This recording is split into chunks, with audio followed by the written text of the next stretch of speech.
Hello everyone, मैं गौरव परिमल आप सभी का स्वागत करता हूं हमारे यूट्यूब चैनल में। तो आज के इस वीडियो में हम परसेंटेज के टॉपिक से ऐसे क्वेश्चन देखने वाले हैं जो कि काफ़ी कम समय में बन सकते हैं अगर हम शॉर्ट ट्रिक का यूज़ करें, सही अप्रोच लगाएं। चलिए देखते हैं पहला प्रश्न क्या है आज की क्लास का। ऐसा क्वेश्चन जो कई बार पेपर में रिपीट हुआ है, आने वाले समय में रिपीट होते ही जाएगा। पहला क्वेश्चन, चीनी के मूल्य में 20% की कमी होने से कोई उपभोक्ता 120 रुपये में 3 किलोग्राम चीनी अधिक खरीद सकता है। चीनी का प्रारंभिक मूल्य क्या है? चलिए क्वेश्चन क्या है, चीनी के मूल्य में 20% की कमी होने से, तो जो प्राइस है, जो मूल्य है, 20% की कमी आ गई। तो 20% का मतलब क्या होता है? 20% का मतलब होता है 1/5। ठीक है। अब जो आधार है ये पहले था, पहले मूल्य था 5, रेशियो में पहले मूल्य था 5। अब उस 5 में 1 की कमी आ गई, तो 5 में 1 कम कर देंगे तो कितना हो जाएगा? 4। तो पहले जो प्राइस था वो 5 था, अब क्या हो गया है? 4 हो गया है। ठीक है। 120 रुपये में 3 किलोग्राम चीनी और अधिक खरीद सकता है। चीनी का प्रारंभिक मूल्य क्या है? 120 रुपये में 3 किलोग्राम चीनी और खरीद सकता है। इसका मतलब पहले भी वो 120 रुपये लेकर के जा रहा था, अभी भी वो 120 रुपये लेकर के जा रहा है। ठीक है ना।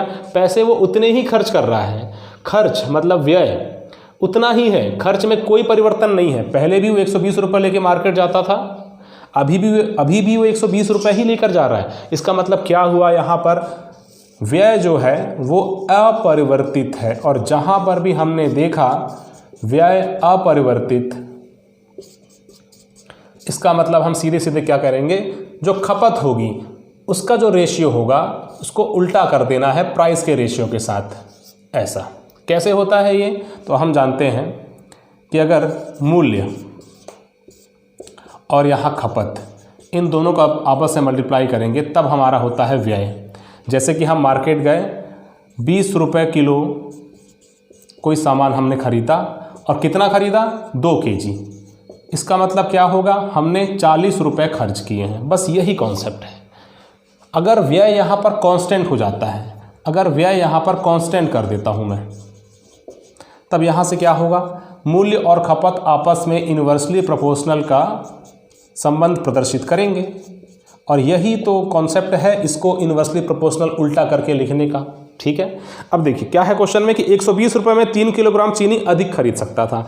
हमारे क्वेश्चन के अकॉर्डिंग, रेशियो मेथड के अकॉर्डिंग, पहले वो 4 रेशियो चीनी खरीदता था, अभी वह 5 रेशियो चीनी खरीद रहा है। इसका मतलब कितना रेशियो अधिक खरीद रहा है? तो केवल 1 रेशियो अधिक खरीद रहा है। क्वेश्चन के अकॉर्डिंग वो 120 में कितना, 120 रुपये में 3 किलोग्राम अधिक चीनी खरीद रहा है। 3 किलोग्राम अधिक चीनी खरीद रहा है, और यहाँ पर 1 रेशियो अधिक खरीद रहा है। इसका मतलब 1 रेशियो बराबर 3 kg। तो 4 रेशियो बराबर कितना हो जाएगा? 4 × 3 मतलब 12 kg। इसका मतलब वह पहले 12 kg खरीद रहा था, अभी 3 × 5 मतलब कि 15 kg। अभी वह 15 kg खरीद रहा है। हो गया 3 kg अधिक खरीद रहा है। क्लियर है। पहले वो 12 किलो चीनी खरीद के लाता था, अभी वो 5 रेशियो मतलब 15 किलो चीनी खरीद के ला रहा है। क्यों ऐसा कर रहा है? क्योंकि प्राइस में क्या हुआ है? कमी आई है। जब प्राइस में कमी आती है तो हम ज़्यादा सामान खरीद के ला सकते हैं कि नहीं? अगर हमारे पास उतना ही पैसा है तो हम ज़्यादा सामान ला सकते हैं खरीद के। तो पहले 12 किलो खरीद रहा था, अभी 15 किलो खरीद रहा है। क्लियर है। अच्छा, हमसे पूछा क्या गया है? हमसे पूछा गया है चीनी का प्रारंभिक मूल्य क्या था।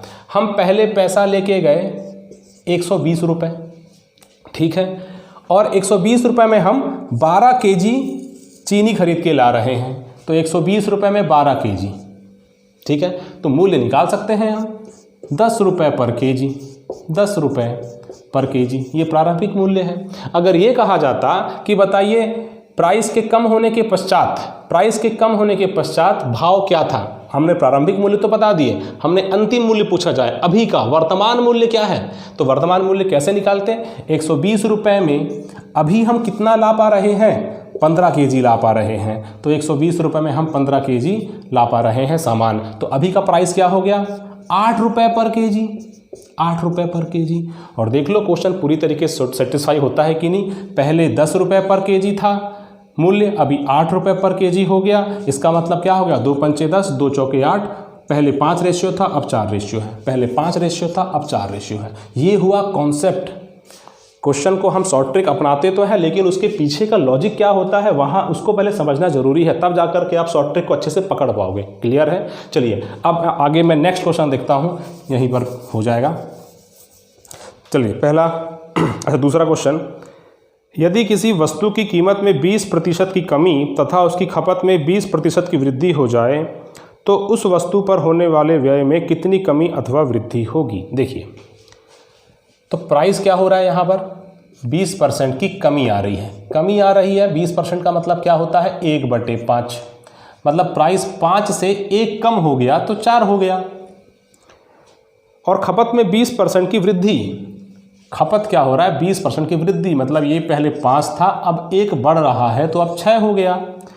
तो उसके व्यय में कितनी कमी या वृद्धि होगी। तो व्यय देखो भैया क्या होता है, यहाँ पर व्यय एक्सपेंडिचर कितना हो जाएगा, इसको मल्टीप्लाई कर देते हैं, 5 पंचे 25। कैसे मल्टीप्लाई करते हैं, यही मूल्य और खपत का मल्टीप्लाई करेंगे तो व्यय का पता चलेगा। 6 चौके 24, मतलब ये देखो साफ साफ नज़र आ रहा है कि कमी आ रही है व्यय में, तो भैया कमी आई, लेकिन कितने % की कमी आई, तो 25 में 24 गए, 1 की कमी आई। किसके रिस्पेक्ट में, पहले वाली वैल्यू, ये लिखो 25 चौके 100, मतलब कि 4% की कमी आई व्यय। ठीक है, तो इस प्रकार से आपको चीज़ों को समझना पड़ेगा। और अगर आप इस प्रकार से आगे पढ़ना चाहते हैं, ये जो कॉन्सेप्ट मैंने बताया कि ऐसे ही आपको पूरे हमारे कोर्स में बहुत सारे शॉर्ट ट्रिक मिलेगी। तो ये जब शॉर्ट ट्रिक आपको सीखना है, पेपर में कम समय में अधिक क्वेश्चन को सॉल्व करना है और अच्छे से मैथ्स में अपनी पकड़ को मजबूत करना है, तो आपको करना केवल एक काम है। प्ले स्टोर में हमारा ऐप है, ऐप का नाम हमारे यूट्यूब चैनल के नाम पर ही है, भूपेंद्र मिश्रा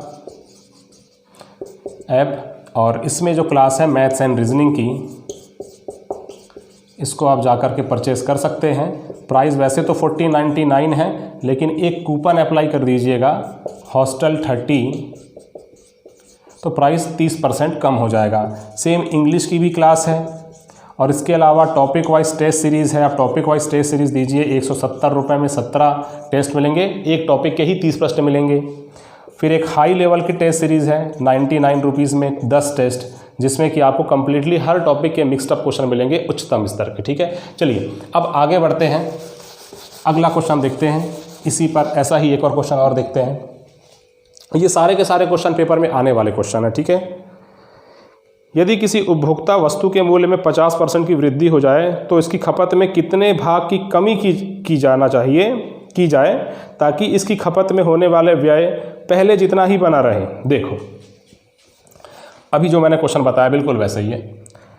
यदि किसी उपभोक्ता वस्तु के मूल्य में 50% की वृद्धि, प्राइस क्या हो गया, 50% बढ़ गया, प्राइस क्या हो गया 50% बढ़ गया, 1/2, इसका मतलब 2 से 3 हो गया।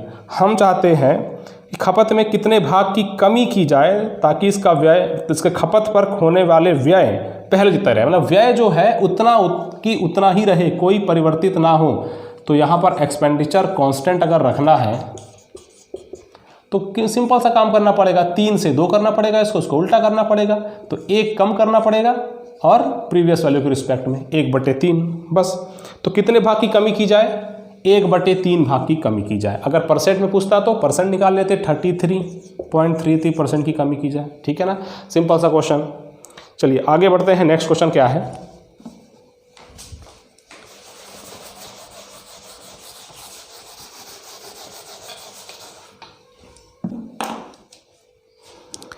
एक गांव की जनसंख्या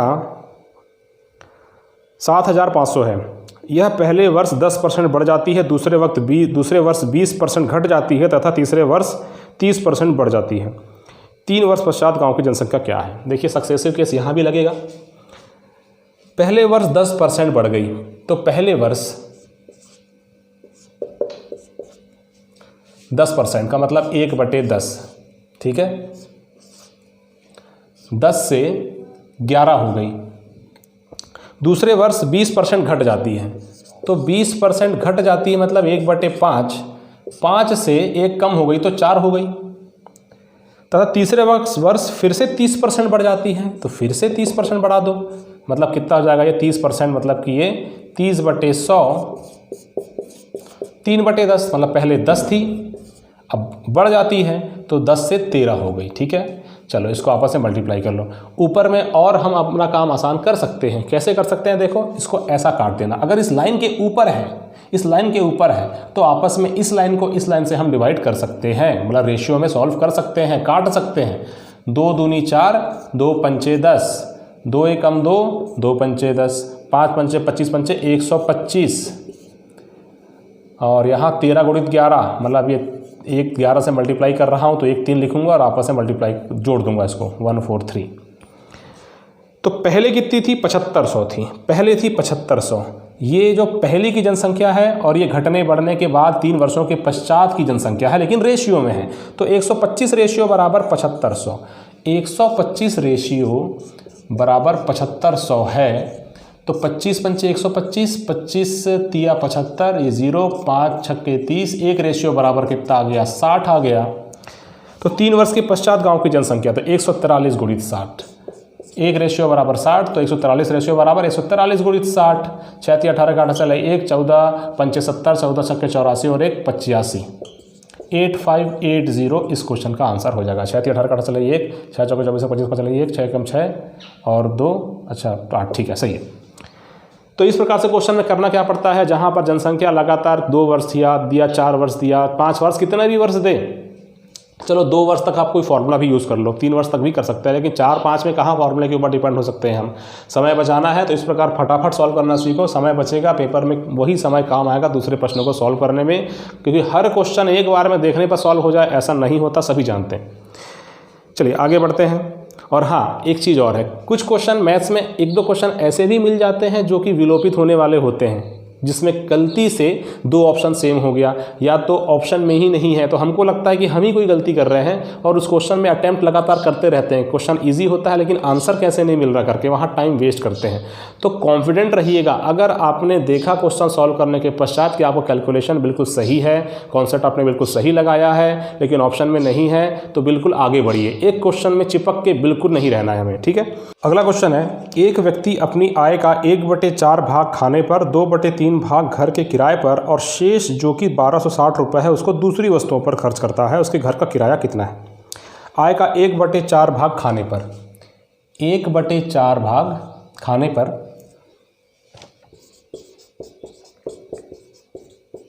1/3 भाग किस पर? घर के किराए पर, और शेष जो कि 1260 रुपये है। तो देखो, सबसे पहले काम करना चाहिए, इस दोनों का एलसीएम ले लो। तो एलसीएम कितना आएगा? 12 आएगा। इसका मतलब अगर मैंने एलसीएम 12 ले लिया तो 12 का 1/4 मतलब 4 तिया 12, मतलब 3 रेशियो जो है वो खाने पर खर्च करता है, और ये 1/3 नहीं है, 2/3 है ना। हाँ, 12 का 2/3, 3 चौके 12, 4 दूनी 8। कैसे? 12 का 2/3, 3 चौके 12, 4 दूनी 8, मतलब 8 रेशियो जो है वो किराए पर खर्च करता है। तो 8 और 3 11 रेशियो खर्च हो चुका, 12 रेशियो टोटल था, तो बच गया वो कितना बच गया? 1 रेशियो बच गया। अब जो 1 रेशियो बचा हुआ है वही तो है 1260 रुपये। शेष राशि कितनी बचती है? 1260 रुपये बचती है। तो यही 1 रेशियो 1260 के बराबर है। अब आगे उसके घर का किराया कितना है ये बताना है। 1 रेशियो बराबर 1260, घर का किराया 8 रेशियो है, तो 1 रेशियो 1260, तो 8 रेशियो बराबर 8 गुणित 1260, 8 छक्के 48 का 8, हासिल आई 4, 12 8 96 और 4 100, 1 जीरो था पीछे, तो ये हो गया आंसर। ठीक है, सिंपल सा क्वेश्चन था।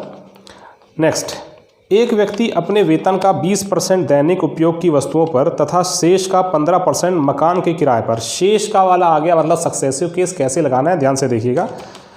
तदुपरांत उसके पश्चात उसके पास 11,560 रुपये बचते हैं, उसका वेतन बताना है। हमें क्या करना है? सबसे पहला काम, वेतन का 20% दैनिक उपयोग पर। 20% मतलब 1/5, ठीक है। तो 5 था उसके पास, अब खर्च कर दिया 1, 5 था 1 खर्च कर दिया, तो कितना बचा? 4 बच गया। ठीक है, फिर शेष का 15%, शेष का 15%, तो 15% का मतलब क्या होता है? 3/20। कैसे 3/20? अगर भूल गए तो 5% का तो सबको पता ही है 1/20 होता है, तो 5 का 3 गुना 15, 1/20 का 3 गुना 3/20। क्लियर है? तो यहाँ 20 से 3 कम कर दिया तो 17 बचा। आगे, अगर ऐसा मान लो और भी एक और लाइन होती कि इतने में शेष का इतना बचा जो पैसा है उसको इतने में खर्च करता है, तो यहाँ एक और रो कर देते। आप चाहे जितना भी रो आगे बढ़ा सकते हैं। यहाँ फिलहाल तो 2 ही रो बनेगा, एक दैनिक उपयोग की वस्तुओं वाला और एक मकान के किराए वाला, और अन्य खर्च और करता शेष का ऐसा बोलता तो एक और रो हम बना देते हैं। ठीक है, तदुपरांत उसके बाद 11,560 बचा, 11,560 बचा, तो यहाँ पर जो भी आएगा वो 11,560 के बराबर होगा। ठीक है, फिलहाल देखो थोड़ा सा कैलकुलेशन हम इसको और भी ज़्यादा इजी कर सकते हैं। 4 एकम 4, 4 पंचे 20, 5 पंचे 25 और 17 एकम 17, तो ये 17 रेशियो ही 11,560 के बराबर है। तो चलो काट दो, 17 छक्के 102, 13 बचा, फिर 6 आया, 13 और 6 136, तो 17 7 119, 17 8 136, तो ये 680। तो 680 जो आया है वो 1 रेशियो के बराबर है। हमको बताना क्या था, वेतन। वेतन मतलब कि उसका वेतन है 25 रेशियो और उसमें 17 खर्च कर दिया, 1 रेशियो की वैल्यू मिल गई, तो 25 रेशियो की वैल्यू 25 गुणित 680, 680 गुणित 25। ठीक है, अब 25 से गुणा करना है। ठीक है, आप कर देते हैं, 0 का 0 पहले, 25 8 कितना हो जाएगा, तो 200 का 0 यहाँ से लाई 20, 25 छक्के 150, 150 और 20 कितना 170, ये लो, ये 17,000 रुपये उसका वेतन है। इस प्रकार से आपको क्वेश्चन को सॉल्व करना पड़ता है। सक्सेसिव केस आप लगा सकते हैं। यहाँ पर रेशियो में किस प्रकार से हमने खेला और यहाँ पर किस प्रकार से आपने जनसंख्या वाले क्वेश्चन को सॉल्व किया। आगे अब और क्वेश्चन देखते हैं ऐसे ही जिसमें हम सक्सेसिव केस लगा सकें और इन शॉर्ट ट्रिक के माध्यम से क्वेश्चन को कम समय में सही तरीके से सॉल्व कर सकें। किसी आयत की लंबाई 25% बढ़ जाए और चौड़ाई 20% घट जाए तो आयत के क्षेत्रफल में क्या परिवर्तन होगा। सबसे पहले ये समझिए सक्सेसिव केस कहाँ लगता है, जब भी कोई दो, अगर हमारे पास विमा है या राशि है, जो भी 2 राशि है उसका गुणनफल होने के पश्चात हमें तीसरा कुछ मिले। यहाँ 20 में इंटू आए और 2 राशि हमको मिलना चाहिए और उन दोनों के गुणनफल के पश्चात हमें हमारा आंसर मिले, तब यहाँ सक्सेसिव केस लगता है। अब यहाँ पर देखो लंबाई गुणित चौड़ाई बराबर एरिया होता है, यहाँ बिल्कुल लगेगा। ठीक है, इससे पहले हमने देखा था मूल्य, खपत और यहाँ व्यय, तो यहाँ पर भी बिल्कुल सक्सेसिव लग गया था। ठीक है, अब आगे आयत की लंबाई 25% बढ़ जाए, तो 25% बढ़ जाए, 25% बढ़ जाए, इसका मतलब क्या हो जाए, 4 से 5 हो जाए। और चौड़ाई 20% घट जाए, 20% घट जाए मतलब कि पहले 5 से घटने के पश्चात 4 हो जाए, तो क्षेत्रफल में क्या परिवर्तन होगा, 5 से 5 गया, 4 से 4 गया, 1 एकम 1, 1 एकम 1, पहले भी 1 था अभी भी 1 है, तो कोई परिवर्तन नहीं होगा। बताओ इससे ज़्यादा कम समय में बनने वाला क्वेश्चन कोई हो सकता है, कोई तरीका हो सकता है, कोई शॉर्ट ट्रिक हो सकती है? नहीं। अगला क्वेश्चन बिल्कुल ऐसा ही, यदि किसी वृत्त की त्रिज्या में 50% की वृद्धि कर दी जाए तो उसके क्षेत्रफल में कितनी वृद्धि होगी। वृत्त का क्षेत्रफल होता क्या है, पाई आर स्क्वायर होता है, यही होता है। यहाँ पर भी हमें 2 राशियों का गुणनफल नजर आ रहा है। अच्छा, ऐसा नहीं है कि 2 राशियों का, 3 होता तो भी करते। अगर मान लो जैसे बेलन का आयतन पाई आर स्क्वायर एच, तो यहाँ पर एक रो बनेगा आर का, एक और रो बनेगा आर का और एक रो बन जाएगा एच का, तो यहाँ तीनों के गुणनफल के पश्चात हम यहाँ प्राप्त कर सकते हैं। सेम टू सेम कॉन्सेप्ट बिल्कुल बनता है। तो यहाँ फिलहाल तो 2 ही है, पाई तो कांस्टेंट है तो उसको तो रो बनाने से मतलब ही नहीं है कुछ। हाँ, तो आर स्क्वायर है, कितने 50% की वृद्धि कर दी जाए, तो 50% का मतलब सभी को पता है 1/2, पहले 2 था अब 1 बढ़ गया तो 3 हो गया। आर स्क्वायर है तो एक और रो बनेगा यहाँ सेम टू सेम आर का ही, ये लो हो गया। अब 4 3 तिया 9, क्षेत्रफल क्या हो जाएगा, बढ़ जाएगा। 4 से 9 हो गया मतलब बढ़ गया, कितना बढ़ गया, 4 से 9 मतलब 5 बढ़ गया, 4 से 9 हो गया मतलब 5 बढ़ गया, 5 रेशियो किसके रिस्पेक्ट में, प्रीवियस वैल्यू 4 के रिस्पेक्ट में, बस। तो 4 ये 20 नहीं 25 चौके 100, 25 पंचे 125% क्षेत्रफल क्या हो जाएगा, बढ़ जाएगा। ये हुए आपके आज की क्लास के क्वेश्चन। परसेंटेज के टोटल मैंने कहा था 20 क्वेश्चन कराऊंगा, एग्जाम ओरिएंटेड। 20 क्वेश्चन से 1-2 क्वेश्चन ज़्यादा ही हो गए होंगे। अब इसके बाद नेक्स्ट क्लास जो आएगी वो आएगी प्रॉफिट एंड लॉस की क्वेश्चन मैं लूँगा। प्रॉफिट एंड लॉस के टॉपिक में कैसे क्वेश्चन पेपर के लिए बहुत इंपॉर्टेंट होते हैं, उन क्वेश्चन को हम अच्छे से शॉर्ट ट्रिक के माध्यम से नेक्स्ट क्लास में समझेंगे। अगर आज के सॉल्यूशन बताए गए क्वेश्चन आपको पसंद आते हैं तो लाइक कीजिएगा।